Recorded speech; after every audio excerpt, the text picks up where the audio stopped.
Hello students. पिछले video में हमने पढ़ा ब्रायोफाइट का जो लास्ट प्लांट है that is फुनेरिया,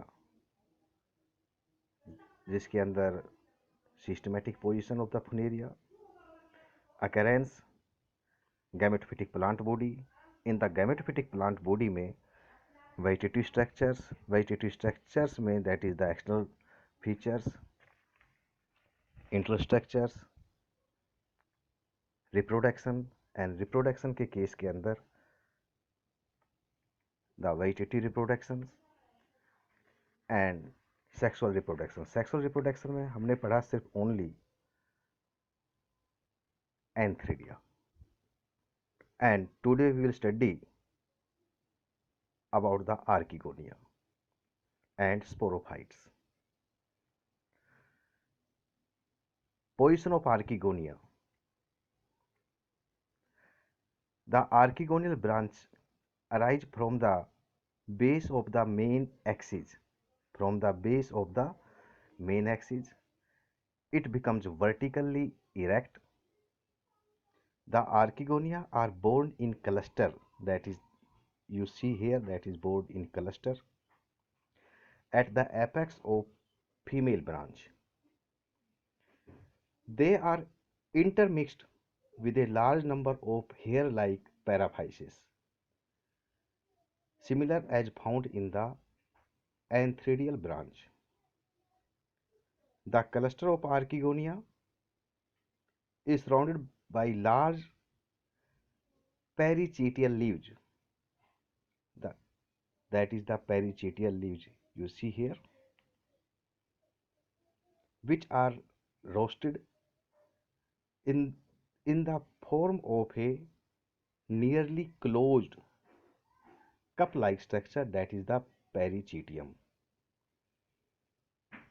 The apical cell is used up in the formation of archegonium so that the further growth of female shoot stops. Structure of mature archegonium. Each archegonium is differentiated, that is the structure of mature archegonium,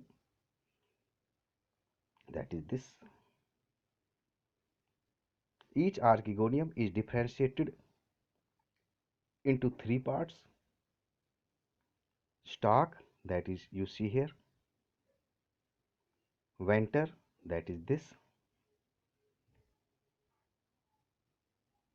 and neck, that is this.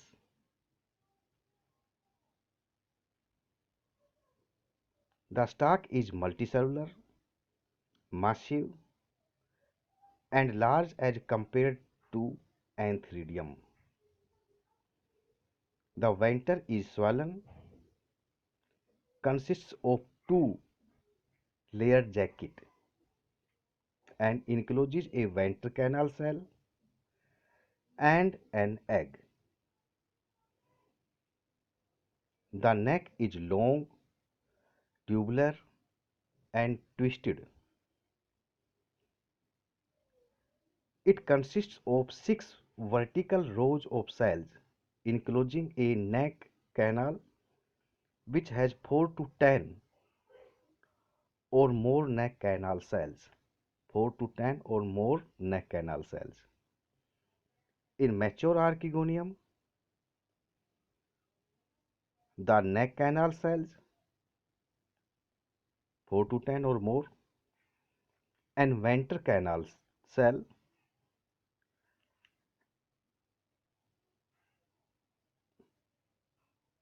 disintegrate. Next, go to the fertilization. The antheridia mature first, that is protandrous, and the archegonia later on. To ensure cross fertilization, at maturity, the neck canal cells and venter canal cell disintegrate and become mucilaginous. The mucilage is filled in the neck canal It absorbs water and swells, with the result terminal cells separate, that is the terminal cells separate, and a passageway down to the egg is produced. Funaria plants grow in closed tufts, forming a mat-like structure over the substratum. The raindrops or the dew falling on male perigonial cups resulted in the splashing of drops from the male head falling on female head, that is female head. The drops carry with the anthrozoids close to the archegonial neck. The anthrozoids are attracted chemotactically towards the archegonia and swim into the open neck of archegonia, that is this or you can many anthrozoids can enter the neck, but only one fuse with the egg. The haploid nucleus of anthrozoid fuses with the haploid nucleus of egg and forms zygote. The zygote is the first cell of sporophytic generation, that is you see here.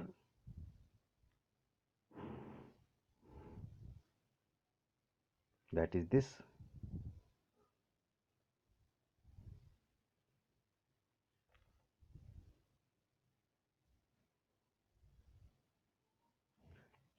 The zygote is the first cell of sporophytic generation. After fertilization, the zygote secretes its own cell wall and enlarges in size.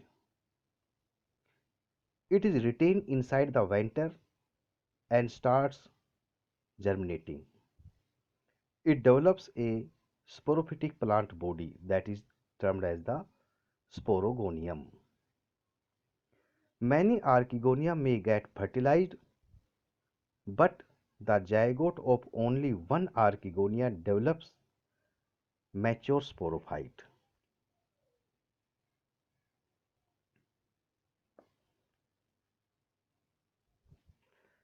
The structure of mature sporogonium, that is this.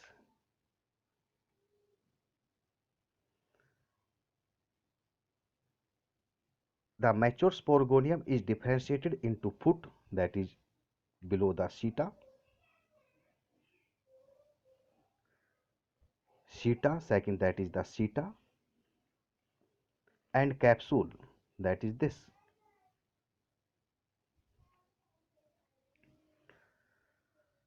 The foot is comparatively small,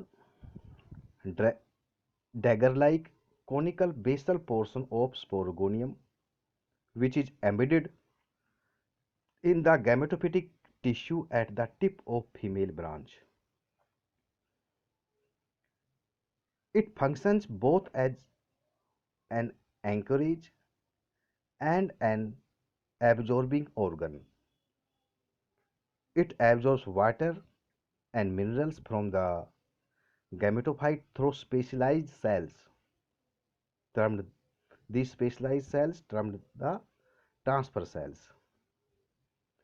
They are the modified superficial cells of gametophyte which develop finger-like ingrowths to increase surface area for efficient absorption. Next, that is the seta. The seta is much elongated, slender, but tough, twisted, and reddish brown in color.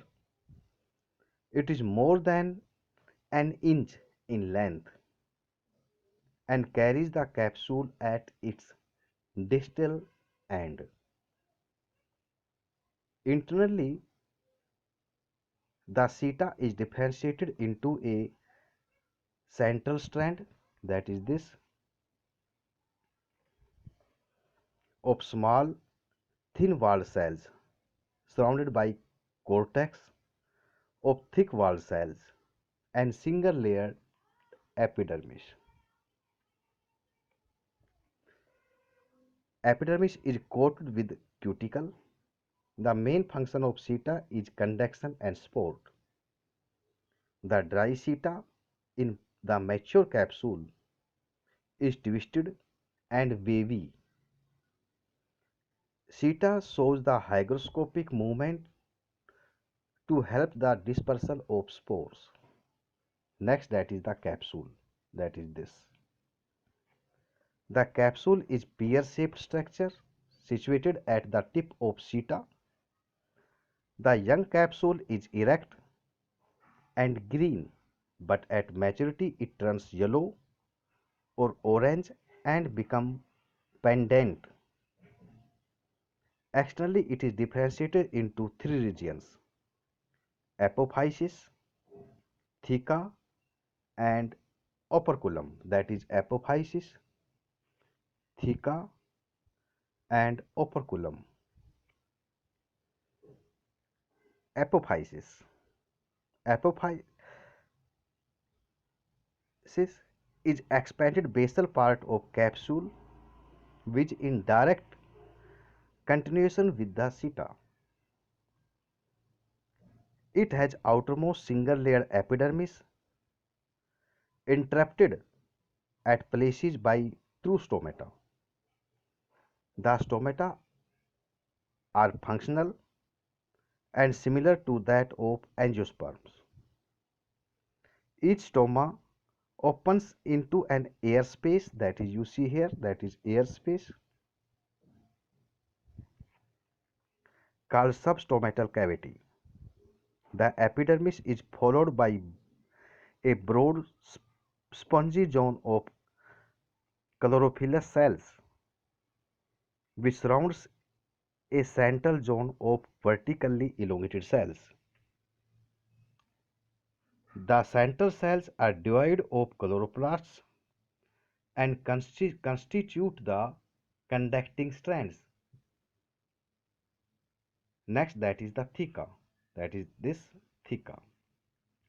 The theca is middle fertile part of capsule which is situated between the apophysis and operculum. The wall of theca is several celled thick. The outermost layer is epidermis consisting of colorless cells. The epidermis is followed by two layers of colorless but larger cells constituting the hypodermis. It encloses 1 to 2 layered colorenchymatous spongy layer. This zone has intercellular species characteristic of apophysis and performs photosynthesis. This zone of chlorophyllous cells is followed by wide cylindrical air space. You see here, that is the air space. That is this air space.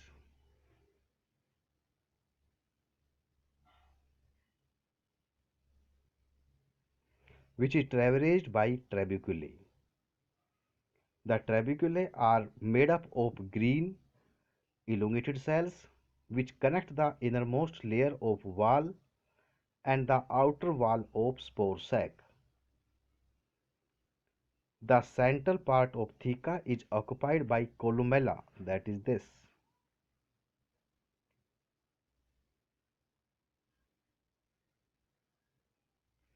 Its upper part is conical, that is conical, which projects into the concavity of operculum, and basal part is in continuation with the central tissue of apophysis, that is this. The columella is derived from central cells of endothecium. The cells of this zone are compactly arranged parenchymatous and serve the function of conduction. Situated in between the wall and central columella is a barrel-shaped spore sac, that is this. Barrel-shaped spore sac, that is this. That is this. Barrel-shaped spore sac. It it is enclosed within 3 to 4 layered envelope of colorless cells towards the wall and single layered envelope towards the columella. The space is filled with a large number of small haploid spores. The spore containing part is derived from archisporium, which is derived from outer layer of endothecium. The archisporium is single layered in the beginning but later on becomes two layered sporogenous tissue. All the cells of sporogenous tissue become converted into fertile spore mother cells, which divide meiotically and form spore tetrads. The sterile cells such as elaters are absent. Means in this case the elaters are absent. The outer envelope is a part of wall and the inner envelope is the outermost layer of columella. Next go to the operculum, that is this. Other name of the operculum is lid, LID. The uppermost cap-like conical part of capsule is operculum. It is separated from theca by a narrow circular constriction. Just below the constriction there is a rim, that is this rim, or other name of rim is the diaphragm, made up of 3 to 4 layers of specialized, radially elongated, thick-walled cells. The rim constitutes the upper end of theca and joins with peristome, which encircle the operculum. The cap-like operculum is made up of 4 to 5 layers of cells. Outermost layer forms the epidermis, whereas the remaining layers are composed of small, thin-walled parenchymatous cells, forming the major portion of operculum. The thin-walled parenchymatous cells are in continuation with the columella. Next go to the peristome, that is the peristome you see here and also in the this. Peristome is attached below the edge of rim or diaphragm. It consists of two rings or rows of curved, conical, narrow, plate-like teeth called the peristome teeth. Also that is this, these are the peristome teeth.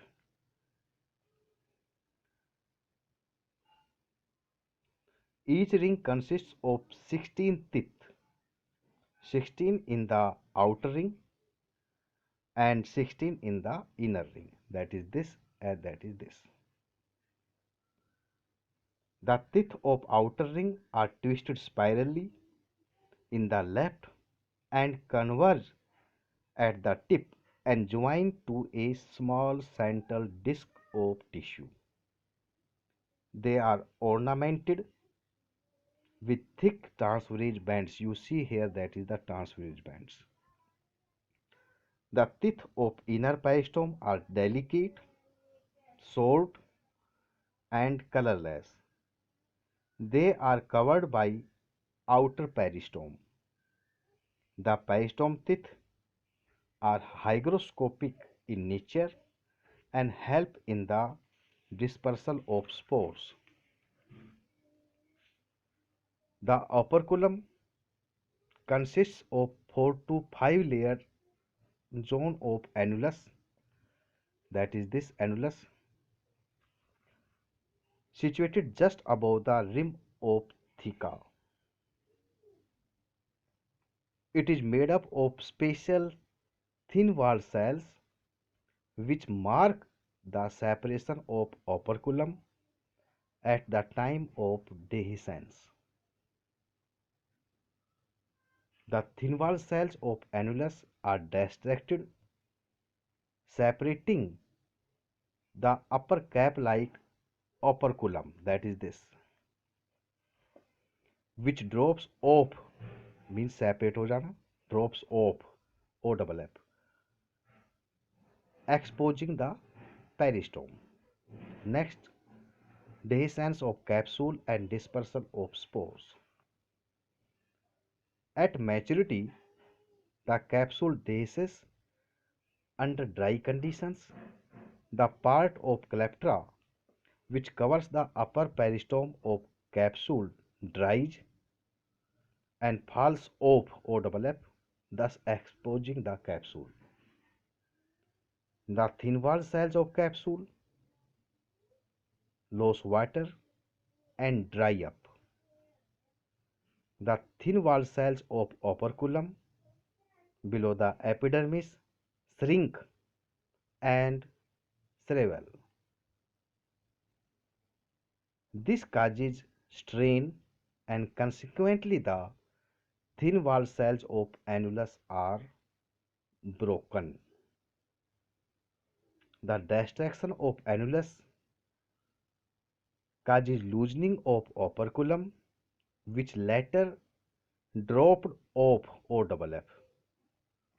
The hygroscopic movement of peristome also helps the removal of operculum. The peristome is exposed to dry air as a result. In the meantime, all the cells of theca except the wall and spores begin to disintegrate. This creates a hollow cavity in the central part of theca which becomes filled with the spores. The peristome helps gradual dispersal of spores. The peristome teeth are hygroscopic in nature. They bend inwards and outwards with a slight change in the humidity and help the dispersal of spores through the slits between the adjacent teeth. The long and dry, that is this, the long and dry seta also helps the spore dispersal. The hygroscopic movement of seta allows the capsule to swing round and round. The swinging movement of capsule arises in gradual dispersal of spores. Next, that is the young gametophytes. The sporophytic phase of life cycle ends with the formation of the haploid spores. The spores are dispersed by the wind and fall on the suitable substratum. They germinate to produce young gametophytic plant body that is named protonema. The spore of the Funaria is about 0.012 to 0.020 millimeter in diameter, more or less spherical with a smooth surface. There are two distinct layers. There are two distinct layers in the spore wall. Outer is axine, that is smooth and colored, or other name of agine is exospore, and inner is haline named the intine or endospore. The spore wall encloses protoplasts containing single haploid nucleus, oil globules, and plastids. The viable spores, which fall on the suitable substratum, starts germinating under the favorable conditions. Also, it has been observed that the light is an important factor for the germination of spore. Temperature also affects germination. The spores imbibe water and swell. The swelling may be symmetrical or asymmetrical. The asymmetrical swelling causes agine to rupture at the point of germ pore, that is this, and the intine protrudes out through the pore in the form of the germ tube. The plastids turn green and become functional chloroplasts. Sometimes two germ tubes originate from two opposite germ pores, that is this. They grow in opposite direction. Two germ tubes grow in opposite direction. The septa is laid down at the point of emergence. Out of the two germ tubes, one remains colorless and grow to form first rhizoids. The green tube grows in length and divides by transverse septa. The green germ tube branches freely and forms the protonema. Protonema क्या होता है? Protonema is a tubular, filamentous, branched and multicellular structure. It produces two types of branches. First type of branches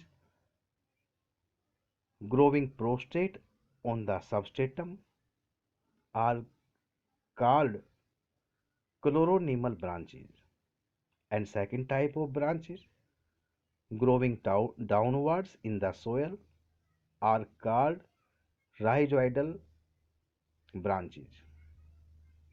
That is this. That is this. The prostrate chloronemal branches are thick, multicellular, with transverse cross walls. The cells contain many circular or discoid chloroplasts. The rhizoidal branches show oblique septa. The rhizoidal branches shows oblique septa, brownish cell wall with a hyaline content. After a definite period of growth, and chloronemal branches starts producing the buds. That is this buds. The buds are formed just behind the growth walls. The rhizoidal branches, which come to lie on the surface of substratum and exposed to light, may develop chloroplast and become chloronemal branches. But such type of branches have oblique cross walls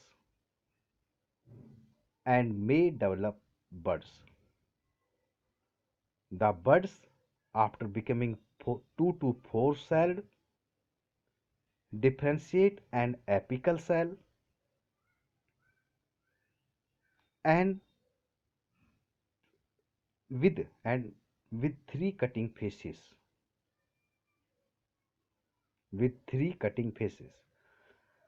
Further growth occurs by the activity of apical cell, which cuts segment of leafy gametophore, that is this. The gametophore grows erect and becomes the moss plant or the Funaria plant. Many birds can develop on the same protonema, and all of them can give rise to adult gametophyte. So, the Funaria plants grow in closed tufts. Student, that is the diagrammatic representation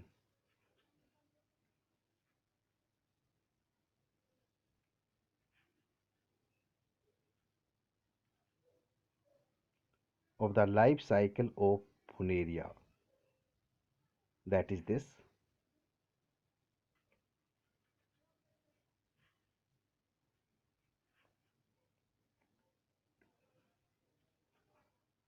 You also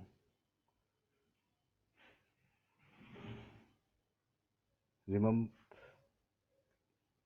you also draw every diagrams of the life cycle of the plants. That is, today lecture is finished. In the next lecture or the video, we will study about the general characteristics of bryophytes. And next of the topic general characteristics, we will study about the classifications and economic importance of bryophytes. Thank you. Thank you very much.